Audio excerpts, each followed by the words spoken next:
নমস্কার বন্ধুরা, নবদিগন্ত চ্যানেলের পক্ষ থেকে আপনাদের সকলকে জানাই স্বাগতম। তো বন্ধুরা, এই মুহূর্তে আমি আপনাদেরকে আবার একটি নতুন আপডেট শেয়ার করতে চলেছি। তো এখন আমি আপনাদেরকে যে আপডেটটি শেয়ার করতে চলেছি সেটি হচ্ছে, আপনারা জানেন প্রাথমিকে বিএডদেরকে সামিল করার বিষয়ে সুপ্রিম কোর্ট একেবারে নাকচ ঘোষণা করেছে, বা সুপ্রিম কোর্ট বিএডদেরকে অবৈধ ঘোষণা করেছে। এবং এর পরেও কিন্তু মামলা দায়ের হয়েছিল সুপ্রিম কোর্টে এনসিটির বিরুদ্ধে। সেখানে কিন্তু বিএডদের 25,000 টাকা ফাইন ধার্য করেছিল সুপ্রিম কোর্ট। কিন্তু তারপরেও কিন্তু আবারও নতুন করে একটি মামলা দায়ের হলো সুপ্রিম কোর্টে বিএডদের পক্ষ থেকে। আবারও ইউনিয়ন অফ ইন্ডিয়ার বিরুদ্ধে মামলা দায়ের করেছেন। তো এই বিষয় নিয়ে এখন আমি বিস্তারিত আপনাদের সাথে আলোচনা করব এই ভিডিওর মাধ্যমে। এবং 11,765 যে অনগোয়িং প্রসেস, যে প্যানেল কিন্তু আজকের মধ্যেই চলে আসবে, এখানেও কিন্তু বিএডদের নিয়ে একটি গুরুত্বপূর্ণ আপডেট আপনাদের সাথে আমি শেয়ার করতে চলেছি। তো আপনারা সম্পূর্ণ ভিডিওটি স্কিপ না করে প্রথম থেকে শেষ পর্যন্ত দেখতে থাকুন। এই ভিডিওর মাধ্যমে আপনারা অনেক ইনফরমেশন পেয়ে যাবেন। তো চলুন আমরা এবার আজকের এই ভিডিওটি প্রথম থেকে শেষ পর্যন্ত বিস্তারিতভাবে জেনে নিই। তো বন্ধুরা, এখন আপনাদের সাথে আলোচনা করতে চলেছি, বিএডরা কিন্তু আবারও নতুন করে একটি মামলা সুপ্রিম কোর্টে দায়ের করেছে। যে মামলা কিন্তু শুনানি হতে চলেছে খুব শীঘ্রই। আপনাদেরকে একটু জানিয়ে রাখা ভালো, পূর্বে কিন্তু এনসিটির বিরুদ্ধে মামলা করে বিএডদের পক্ষ থেকে 25,000 টাকা ফাইন দেওয়া হয়েছিল। সুপ্রিম কোর্ট থেকে কিন্তু ধার্য করা হয়েছিল 25,000 টাকা ফাইন, এবং বিএডদের কোনো রকম মামলা শুনবে না, এরকম সুপ্রিম কোর্ট কিন্তু জানিয়ে দিয়েছিল। এবং এই প্রসঙ্গে কিন্তু এনসিটি এবং ইউনিয়ন অফ ইন্ডিয়ার বিরুদ্ধে মামলা দায়ের হয়েছিল এর আগে 28টা রাজ্য থেকে, বিএড ওয়েলফেয়ার অ্যাসোসিয়েশনের পক্ষ থেকে।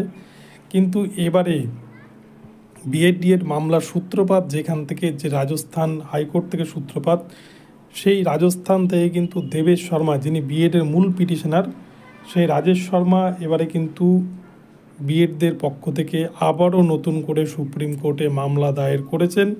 এবং এই মামলাটি দায়ের হয়েছে ইউনিয়ন অফ ইন্ডিয়ার বিরুদ্ধে, অর্থাৎ যে ইউনিয়ন অফ ইন্ডিয়ার গেজেট বিএডদেরকে সামিল করার জন্য সাপোর্ট করেছিল, সেই ইউনিয়ন অফ ইন্ডিয়ার বিরুদ্ধে কিন্তু এবারে মামলা দায়ের হলো সুপ্রিম কোর্টে। যে শুনানি কিন্তু রয়েছে এখনও অবধি, যেটা কম্পিউটার জেনারেটেড ডেটে ঠিক করা হয়েছে, আগামী 2রা ফেব্রুয়ারি 2024 তারিখে।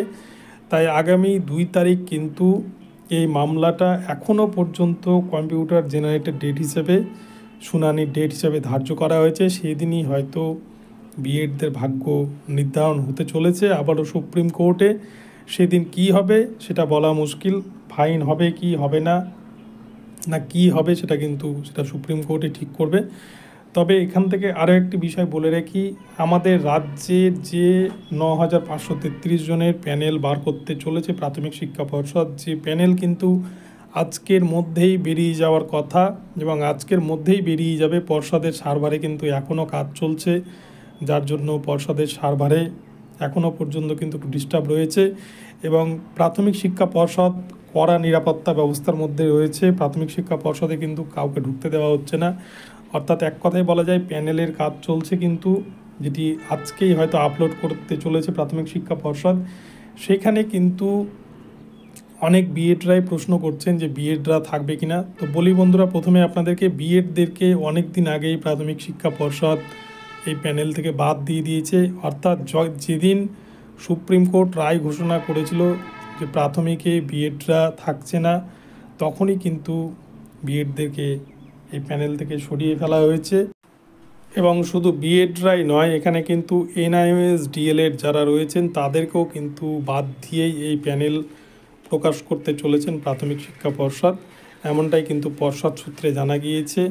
এবং পর্ষদের যা সাবমিশন, যারা সুপ্রিম কোর্টে যে সাবমিশন জমা করেছে, সেখান থেকে কিন্তু এটা পরিষ্কার বোঝা গিয়েছে যে শুধুমাত্র রেগুলার ডিএলএড ক্যান্ডিডেটদের মধ্যে থেকেই কিন্তু এবারের যে প্যানেল সেটি প্রকাশ করতে চলেছে প্রাথমিক শিক্ষা পর্ষদ। তো বন্ধুরা, রাজেশ শর্মার পক্ষ থেকে সুপ্রিম কোর্টে যে বিএডদের মামলাটি করা হয়েছে ইউনিয়ন অফ ইন্ডিয়ার বিরুদ্ধে, সেখানে কিন্তু প্রাথমিকের অনগোয়িং প্রসেসগুলোতে বিএডদেরকে সামিল করার জন্য, বা সুপ্রিম কোর্টের জাজমেন্ট যেদিন লাগু হয়েছে 11/8/2023 তার পরবর্তী থেকে যেন এই রায়টা লাগু হয়, তার আগে পর্যন্ত যেন সকলেই সেফ থাকে বিএডরা, এই দাবি নিয়েই কিন্তু আবারও নতুন মামলা গৃহীত হয়েছে সুপ্রিম কোর্টে। আগামী 2রা ফেব্রুয়ারি এই মামলার শুনানি হতে চলেছে। তো দেখা যাক ওদিন কী হয়। তো বন্ধুরা, এখন এই পর্যন্ত রইল আপডেটটি আপনাদের কেমন লাগলো আপনারা অবশ্যই কমেন্ট বক্সে জানাবেন, এবং ভিডিওটি ভালো লাগলে অবশ্যই চ্যানেলটিকে সাবস্ক্রাইব করে ভিডিওতে লাইক শেয়ার কমেন্ট করতে কিন্তু ভুলবেন না। আবার পরবর্তী আপডেট নিয়ে আসছি আপনাদের জন্য। আপনারা চ্যানেলে প্রতি মুহূর্তে নজর রাখবেন। ধন্যবাদ।